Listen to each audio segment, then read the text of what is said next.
Today I want to talk about this new mop lift system that you can get with the Roborock Q Revo S system, as opposed to like a attachment that you can get with cheaper robot vacuums like this Honiture G20. It's a system that a lot of these cheaper brands use and a lot of older brands use as well. So the Roborock used to have this too, and that is like an attachable mop.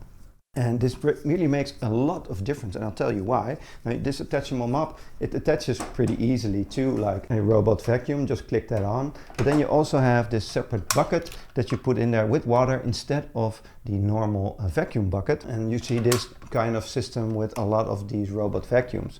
Now, it works easy enough, you just put it in and then it can mop your floors with this. You can set the height just a little bit here with a little button, so you don't mop too much if you have like hardwood floors or laminate floors. So that's pretty easy to use. But using this separate system and then clicking this on and then putting that on, that meant that I didn't really use this function that much. So even though it was very cool that you could have one device that could do both, I ended up not installing this that often, maybe once a month. So for mopping my floors, and then I just mop the floors manually. And I didn't really use this function that much, which is quite a shame, because having like a mopping function on your device, it sounds pretty cool, and it was the reason that I bought this Honiture G20 in the first place, and then I didn't end up using it. Now with this system, that works a lot different. You have these mops that can easily click in there. You just click them in and they snap into place, which is quite cool. But the coolest thing here is you can leave them on. So you can just leave these on and then lower them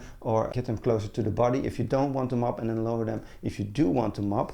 And with this system here, with the Q Revo S from Roborock, you also get this cleaning system. So you have a lot of devices that have these cleaning systems. They're auto empty, so it empties the dustbin of your device all in this cool tower here.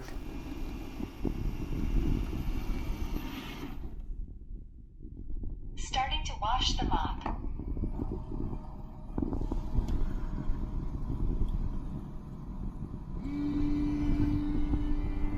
And then you only have to empty that once every month or once every 2 months. So that's nice. But this one also has mop cleaning function. So you can just leave those mops on and then have this device clean them for you. So you can use them over and over and not have to clean these separately. So that's also pretty cool. You can just leave them on and set and forget, and then just add in water every now and then, so you have enough water to clean your floors. So this means that I now use this mopping function every other day instead of just like once a month if I have to change those out. It's just a thing that you forget. You just turn that thing on and it vacuums your entire house, and then, well, just having to change those, that's not something you do automatically, at least not for me. So I'm really glad that I bought this, upgraded to this one. Now I can mop my floors like every other day, and I really recommend getting a system like this. This is the Roborock Q Revo S. It is pretty affordable, and it's a very nice way to get into this kind of system. So really recommend.